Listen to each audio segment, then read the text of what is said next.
Hello everyone, welcome to NASCAR Heat Evolution. My name is Jeff Aviano, and today we're going to go over basics here. You just got the game, you're trying to figure out, hey, how do I turn this on or I turn that on?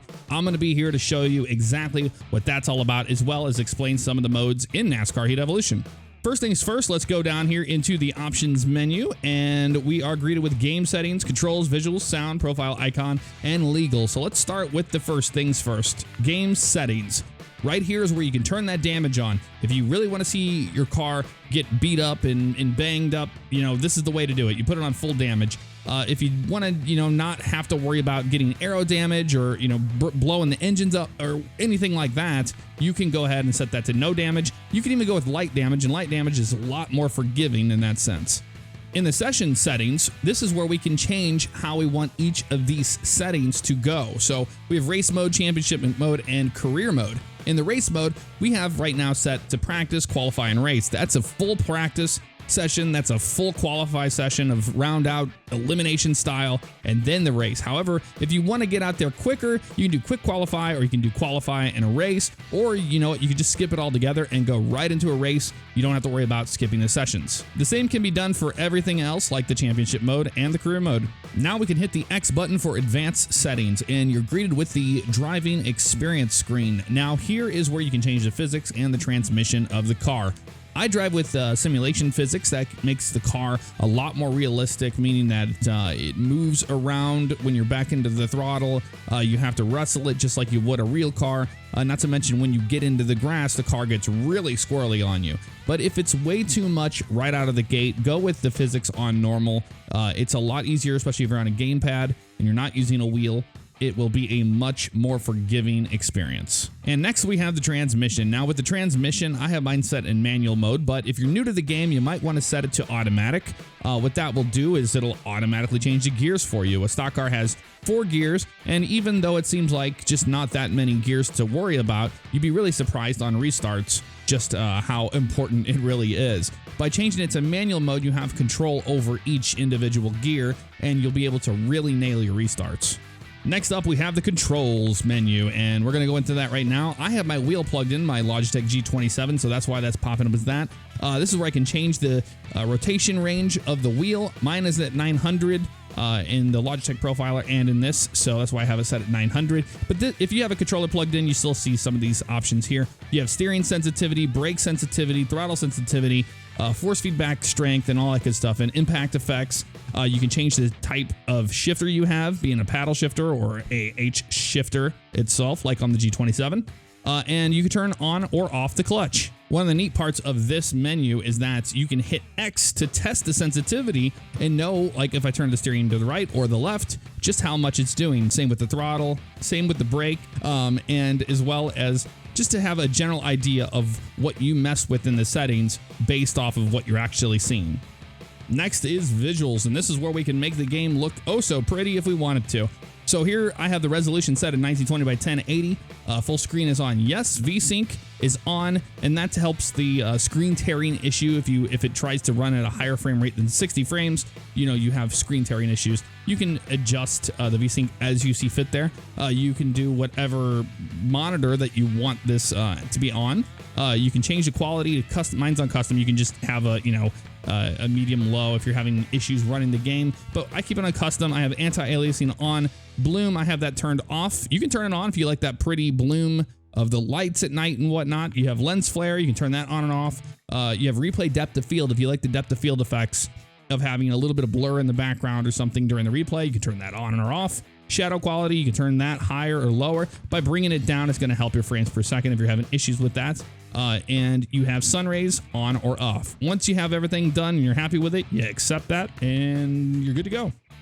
And next we have the sound settings, and this is just basically I have the music muted here so I can put something in post, and right here you can turn it up if you want to listen to the menu music. I actually like the soundtrack that comes with the game. You have the effects as well that you can turn them down if they're a little too loud for you, and if you have DLCs for a new spotter in the future here, this is where you'll be able to change that spotter. The next part of the menu is profile icon, and this is where you choose your favorite driver. So say your favorite driver happens to be Joey Logano or Kyle Larson, you can select that, and you'll notice up there where the little yellow arrow is pointing, it changes your little icon to that. So back on the main menu, we can click on race, and once we do, we can select what driver we want to be. I'm a Kurt Busch fan, so I'm going to go with Kurt Busch here, and we'll open up this track menus where you can select what tracks you're at. Keep in mind, I'm at a level 2 right now, so if you're on a level 1, you'll have some of these tracks not available to you yet, but by racing on them, you will unlock the tracks as you go. So a good solid hour or so of time, you'll start to unlock all the tracks. Say we want to do a race here at Homestead, Miami, we can hit Y for race settings, and this is where all the options are for the AI. Right now I have it set on custom and the level right here at 100. So you can go by increments on how difficult the AI is compared to you on a slider scale. But if you want to go with the auto, you can have plus 2%.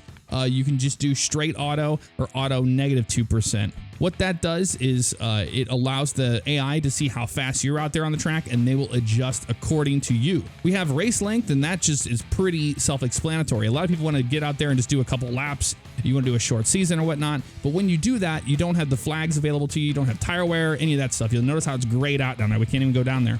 But when we bring that race length up, ta-da, it comes to life. So at 7%, it comes to life. Now we can change the tire wear and the fuel consumption to how many times you want it to go. So if you want to have pit stops in a shorter race, this is how you do it. You have flags, you can turn those on. You have black flags. All flags will give you the yellow and the black and all that good stuff.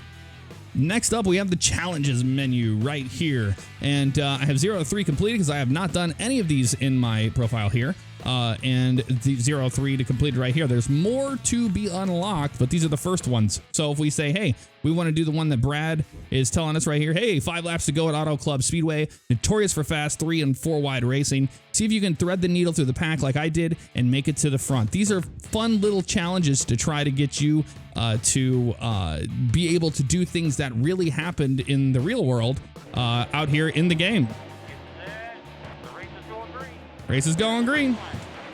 So here I am as Brad, and I'm going to try to pass all these guys here and see if I can win the race.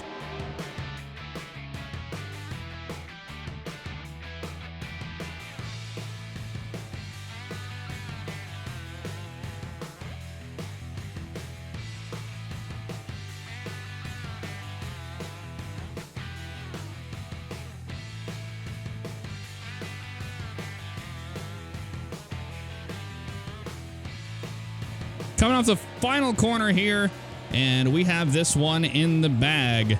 Just as Brad Keselowski won here, we do as well. You'll notice we get a challenge rating of 99 there, and we can continue there. And you get challenge ratings, and it goes towards your speed points up there at the top right. And we can continue alone. Here you go. Congratulations. You beat the challenge and have been awarded a video. I'm not going to spoil the videos for you, but if you hit A on these ones that you have completed, you can watch a short video and some neat little things and insights from those drivers. Next up, we have championship mode, and we go in here, you'll notice I need level 3 to unlock the last ones here. But right now I have 6-track championship available to me, as well as a 12-track championship as well. But once I move up to a level 3, I can get to, or I have 20,000 speed points as well. I can unlock those, and I can do a full chase, or I can do the regulation, which is all of the races, just like the real NASCAR schedule. By hitting X on, say, this right here, the 12, we can see what races we have and which ones are expected of us. Next up, we have career mode. We hit career mode. We don't have a career profile, no big deal. We load this thing in here, and we'll be greeted with the character selection screen, which is we can choose what manufacturer we want right here. We can go with what number we prefer, the gender of our driver. We can change the style of their hair. We can change the head shape. We can change the style of the facial hair and the color of said facial hair as well. So once we are happy with the guy that we have, we continue on and we can join into the career mode. The career mode is all about going through the ranks as a small-time driver, getting sponsorships by performing to certain levels that the sponsors require of you. And you move your way up through the ranks of the Sprint Cup Series. Next, we have multiplayer. Let's click on multiplayer. It'll connect to the network, and we're greeted with this screen. We have no rules, normal, or hosted. So with no rules, you can pretty much bump and crash into each other. It's for people that are learning, they're beginners, they haven't been on a track before, and it's a good place to practice, to try those different things out, or just have a good time with your friends. Normal is a normal lobby that's for intermediate players to test your skills, and a clean and friendly race for the most part. Hosted is more for advanced players, and what it's going to do is going to let you host your own lobby. You can choose what level a player is allowed to join the race. So if you only want a level 5 or higher, you can set the parameter in that session to just have level 5 or higher drivers in there with you. And in hosted sessions, you're allowed to boot people that are in there if they're not driving up to par. So that's most of the modes here in NASCAR Heat Evolution. My name is Jeff Aviano, and good luck out there on the track.